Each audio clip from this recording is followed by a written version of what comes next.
Welcome back. In Abuja, we have with us Mr. Nya Etok, who is the Pioneer National Chairman, Young Democratic Party. Well, he tells me that he just left that position as a result of the fact that he clocked 53. Clocking 53 November 1. Okay. And we had an understanding that at that age, I should be able to groom a younger person to succeed me. And that was very successfully done. And it was handed over to my deputy, Shetima Yerima, who immediately got the neck, and they were able to conduct an election where Comrade Bishop Amakari was successful. So he's going to be the acting chairman to the convention, which will likely come up in January. Well, we say happy birthday to you in advance. but looking at the issues that we have at hand, what will be your take on this? I mean, there are a host of contending issues. Mr. Agbapuba has tried to, list them out in terms of the propriety of this. Could the DSS have gone in the middle of the night? He talked about, how some procedures were reserved for hardened criminals, and it was seen that that's how the DSS has decided to treat this particular matter, and quite a number of perspectives, as it were. What will be your take? Yeah, the first thing is that I think that my being here is very good because I'm not a lawyer, and they need to understand the feeling of the common man, the man on the streets, because when I hear a lot of these technicalities, the propriety, whether these people are set up for this, I believe in the rule of law. I believe in it. But I think that one admission that all of them have made is that the lawyers, whether they are judges or they are prosecutors, whatever they are, they have completely failed and let down Nigerians, to the extent that the common man has no hope of justice anywhere. As a matter of fact, it's in the mind of an average Nigerian that you don't have to be afraid. When you get to the court, it has to do with your capacity. You can pay your way. The average Nigerian believes that you can buy justice.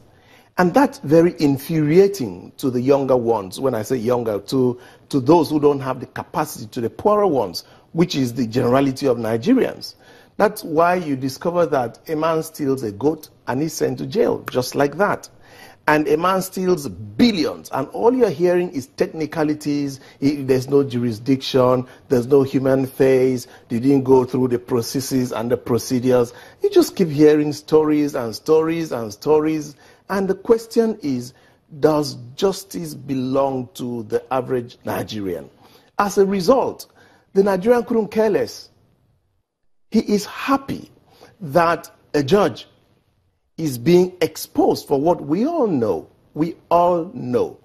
Judges lobby to be on election petition panels. We all know that. Everybody knows that. Judges are eager. Let's not talk about the processes. Let's talk about their lifestyle. Well, there's a problem here, because there will be those judges, and I want to believe that they will still be in the majority, those who believe that, they are truly, bearing that word judge, my lord, because they preside over matters that could mean life or death to some people, and they hold their office in very high esteem.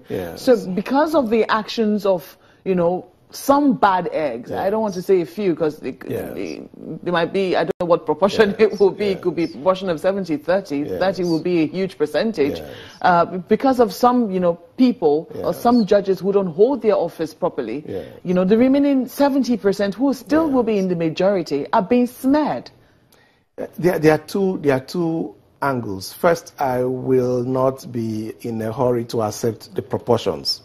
But I will be fast to accept that there are some people in Nigeria, the judges, the lawyers, who hold their profession in high esteem and are committed to the dictates and the ethics of their profession. I do believe that. But the proportions, I'm just giving a rough estimate. Do you think it is skewed more towards? I think there's A, B, C. A is the corrupt judges and lawyers. I may give them 30%. There is a B, which is an amber, where there's a lot of things done that should not be done. These people have conscience, but at the same time, they are compelled by circumstances to bend the laws, the rules. For instance, why would I be a judge and I cannot send my child to a decent school? Why should I be a judge and I cannot live a comfortable life serving the society? Why should I be a judge and I do not have adequate security by way of the nature of the house that I live in and the people that work with me and probably the car that I drive that will not break down along the line?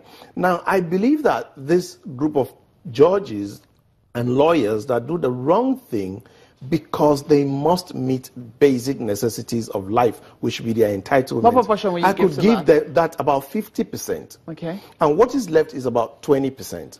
And that 20% is those people that are completely, the first one was those that are corrupt. Then the ones that are incorruptible. It doesn't matter what I go through. It doesn't matter what happens. This is what I've subscribed to, and I stand on it. We have to take a moment now. We'll come back and expatiate more on those three categories you've mentioned. Sunrise Daily will continue shortly. Do join us again.